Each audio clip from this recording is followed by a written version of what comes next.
Estimados estudiantes, la Cátedra de Ciencias Químicas les da la bienvenida a esta videotutoría. En esta ocasión analizaremos las propiedades químicas de los aldehídos y las cetonas. Comencemos. Las reacciones químicas que sufren los aldehídos y las cetonas se pueden clasificar en tres categorías.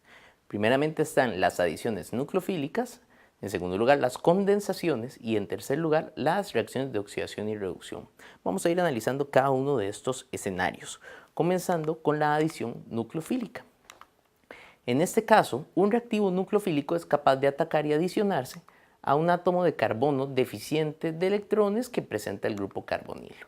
En este caso vemos que el ataque nucleofílico de la especie al grupo carbonílico va a dar la formación de una especie donde se da la desaparición del doble enlace químico presente entre el átomo de carbono y el de oxígeno. Observemos el mecanismo de reacción para este proceso. Primeramente, la parte nucleofílica del reactivo de adición va a atacar al carbono electrofílico del grupo carbonilo, abriendo el doble enlace carbono-oxígeno y formando un intermediario de reacción. En el paso 2, este intermediario se va a protonar para formar el producto final de la reacción. Podemos dividir a las adiciones nucleofílicas en tres categorías: las adiciones de alcoholes, las adiciones de amoníaco y aminas primarias y la adición de cianuro de hidrógeno. Vamos a comenzar por la adición de alcoholes. En este caso, cuando observamos la adición de alcoholes, una molécula de alcohol va a reaccionar con el aldehído o la cetona y va a formar un producto que llamamos un hemiacetal, que es básicamente un átomo de carbono donde tenemos unido un grupo hidroxilo, un grupo éter y una cadena alquilada. Vemos que ahí viene señalado en ese hemiacetal lo que llamamos el carbono hemiacetálico.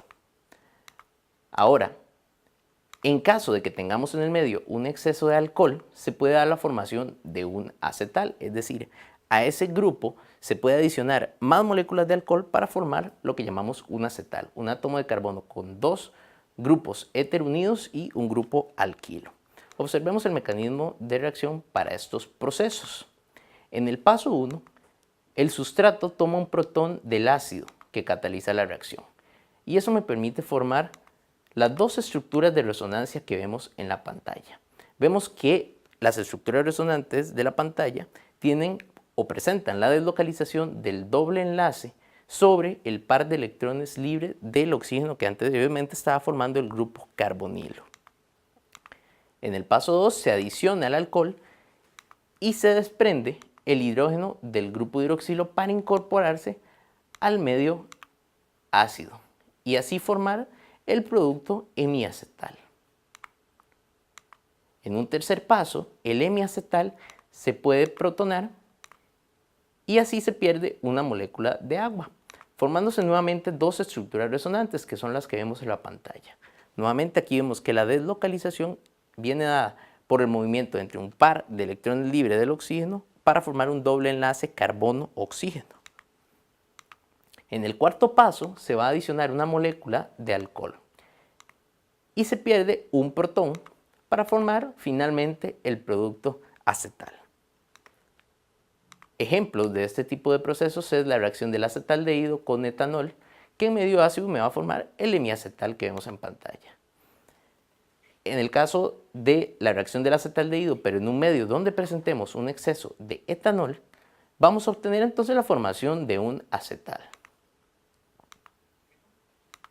El segundo tipo de reacciones de adición son las reacciones de adición de amoníaco y aminas primarias. El amoníaco y las aminas primarias presentan un átomo de nitrógeno que presenta pares libres de electrones que pueden trabajar como un nucleófilo. Recordemos que en el caso del amoníaco es una estructura que tiene nitrógeno unido a 3 átomos de hidrógeno y una amina primaria es un nitrógeno que está unido a un grupo alquilo y a 2 átomos de nitrógeno. En este caso el nitrógeno va a actuar como agente nucleofílico, se va a adicionar al aldehído o cetona y va a formar un producto que llamamos imina, donde tenemos un doble enlace con el átomo de carbono hacia el átomo de nitrógeno que se acaba de adicionar. Observemos el mecanismo para esta reacción. En el paso 1, el átomo de nitrógeno presente en el amoníaco o en la amina primaria va a actuar como un agente nucleofílico y se va a adicionar al grupo carbonilo, abriendo el doble enlace y produciendo un producto de adición intermediario. En el segundo paso, el par de electrones libres que tiene el nitrógeno va a formar un doble enlace con el átomo de carbono. Esto va a permitir perder una molécula de agua que luego va a quitar uno de los hidrógenos unidos al átomo de nitrógeno y va a formar finalmente la imina que estamos produciendo. Ejemplos de este proceso es la reacción del acetaldehído con amoníaco, que luego de la pérdida de una molécula de agua me va a formar la imina. Observemos que en esta imagen tenemos señalados cuál es el átomo de oxígeno y cuáles son los átomos de hidrógeno que forman la molécula de agua que se pierde en el proceso. Otra reacción es la que tenemos entre la acetona y la etilamina, que es una amina primaria. Luego de la pérdida de la molécula de agua vamos a obtener una imina derivada de los dos reactivos que estamos trabajando. El tercer tipo de proceso es la adición del cianuro de hidrógeno al grupo carbonilo. En este caso, el cianuro de hidrógeno puede actuar como un grupo nucleofílico y adicionarse al aldehído cetona en medio básico para formar cianhidrinas. Ejemplos de este tipo de procesos es la reacción del acetaldehído con el cianuro de hidrógeno en medio básico para formar las cianhidrinas derivadas. Y también tenemos la reacción de la acetona con el cianuro de hidrógeno para formar una cianhidrina derivada de la acetona. El segundo tipo de reacciones de grupo carbonilo que vamos a analizar son las condensaciones aldólicas. En este caso, en las reacciones aldólicas, dos moléculas de aldehído o dos moléculas de cetona que presentan hidrógenos de tipo alfa se condensan para formar un compuesto que podemos llamar aldol, que viene de la presencia de un aldehído y un alcohol. O también podemos formar un cetol, que viene de la presencia de una cetona y un alcohol. En pantalla podemos ver lo que nosotros llamamos hidrógenos de tipo alfa. Observamos que son los hidrógenos que están unidos al átomo de carbono que está unido o que es vecino del grupo carbonilo. Vemos señalados el hidrógeno alfa de un aldehído y el hidrógeno alfa de una cetona. A la derecha tenemos la estructura de un aldol y señalamos cuál es el grupo que tiene la función de alcohol y cuál tiene la función de aldehído, y a la par tenemos una estructura de un cetol, donde señalamos también cuál es la estructura que tiene la función de alcohol y cuál tiene la función de cetona. Vamos a analizar este proceso con más detalle viendo el mecanismo de reacción específico para la formación de un aldol. En este caso, en el paso 1, una base que es utilizada como catalizador remueve el hidrógeno alfa de una molécula de aldehído y esto permite formar un anión que llamamos anión enolato. Un anión enolato es donde tenemos una carga negativa sobre el átomo de carbono donde anteriormente estaban los hidrógenos alfa. En el segundo paso, el anión enolato va a actuar como un nucleófilo frente a una segunda molécula de aldehído y esto me va a poder formar un anión alcóxido. En este caso, la carga negativa va a quedar sobre uno de los átomos de oxígeno, el que estaba previamente unido mediante doble enlace de carbono en la segunda molécula de aldehído. En el tercer paso, el anión alcóxido va a reaccionar con el agua y se va a generar el aldol y la base que actúa como catalizador. Vemos que aquí en el aldol también tenemos señalados cuál es el carbono y los hidrógenos que resultantemente son alfa, en este caso los que están unidos al átomo de carbono del grupo carbonilo. Ejemplos de las reacciones de condensación aldólica podemos mencionar la reacción del propanal en medio básico para formar 3-hidroxi-2-metilpentanal. Observemos que en este caso es un aldol y tiene la característica de que presenta un grupo aldehído y un grupo alcohol dentro de la estructura. En el segundo caso tenemos la reacción del butanal. En medio básico obtendríamos la producción del 2-etil-3-hidroxihexanal. Nuevamente en este caso tenemos un aldol y vemos que tenemos un grupo que tiene la función de aldehído y un grupo que tiene la función de alcohol. El último grupo de reacciones que vamos a analizar para los aldehídos y las cetonas son las reacciones de oxidación y reducción. Vamos a comenzar con las reacciones de oxidación para los aldehídos. Resulta que los aldehídos son, entre los aldehídos y las cetonas, el compuesto que se oxida con mayor facilidad. Generalmente para este proceso se emplean agentes oxidantes como el permanganato de potasio. en medio alcalino o el trióxido de cromo en medio ácido. A este reactivo, el trióxido de cromo en medio ácido, también se le suele llamar reactivo de Jones. Vemos que el proceso nos va a dar como producto un ácido carboxílico. Estas reacciones, generalmente las de oxidación de los aldehídos, se pueden utilizar para identificar o diferenciar a los aldehídos de las cetonas. Por ejemplo, se pueden utilizar varios reactivos que reaccionan específicamente con aldehídos, pero que no reaccionan con cetonas. Uno de estos reactivos es el reactivo de Tollens. En este caso, el aldehído va a reaccionar con el reactivo de Tollens, que es una disolución de plata amoniacal. En medio básico, este proceso lo que va a generar es la precipitación de la plata, que nosotros vamos a observar como la formación de un espejo de plata.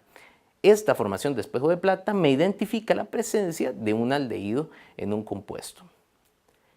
En el caso de la reacción que tenemos abajo, que es la reacción con el reactivo de Benedict, también podemos utilizarla para identificar la presencia de aldehídos. En este caso, el reactivo de Benedict, que tiene cobre más 2, va a reaccionar con el aldehído para generar un precipitado de óxido de cobre característico de color rojo ladrillo. Un ejemplo de este tipo de reacción es la reacción de oxidación de los aldehídos como el propanal con permanganato de potasio en medio básico. Primeramente vamos a obtener el propionato de sodio, que en medio ácido me va a dar como producto final el ácido propiónico. En el caso del butanal, podemos también oxidarlo utilizando un reactivo como el óxido de cromo en medio ácido, el reactivo de Jones, para formar ácido butírico. Ahora, en el caso de la oxidación de las cetonas, vamos a ver que la oxidación de este tipo de compuestos necesita condiciones más energéticas.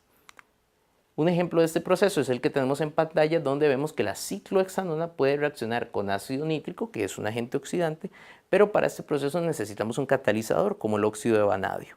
Tras este proceso catalizado vamos a obtener un ácido adípico, que es una materia prima que se utiliza para el nylon 66, que es un tipo de polímero. Ahora, vamos a hablar de los procesos de reducción para aldehídos y para cetonas. Cuando hablamos de las reducciones, los aldehídos y las cetonas pueden atravesar dos tipos diferentes de reducción. En el caso de los aldehídos, estos se pueden reducir a alcoholes primarios. Y en el caso de las cetonas se pueden reducir a alcoholes secundarios. También podemos observar la reducción de los aldehídos y cetonas a hidrocarburos. Analizando primero la reducción a alcoholes, vamos a ver que se suelen utilizar reactivos como el hidruro de aluminio y litio, el borhidruro de sodio o el hidrógeno con un catalizador. Ejemplos de estos procesos son la reacción del butanal, que ya sea utilizando el borhidruro de sodio o el hidruro de aluminio y litio o el hidrógeno con catalizador, me va a formar el 1-butanol, que es un alcohol primario. En el caso que tenemos abajo, que es la 2-butanona, que es una acetona, nuevamente la podemos reducir con cualquiera de los dos reactivos que mencionamos anteriormente. El producto en este caso va a ser el 2-butanol, que es un alcohol secundario. Finalmente, en el caso de la reducción a hidrocarburos, se suele utilizar un reactivo que es una amalgama de zinc en medio ácido. A este reactivo se le suele llamar reactivo de Clemmensen. Y ejemplos de estos procesos son la reacción del butanal. Mediante el uso del reactivo de Clemmensen vamos a obtener el hidrocarburo derivado del aldehído que teníamos. En este caso sería el butano.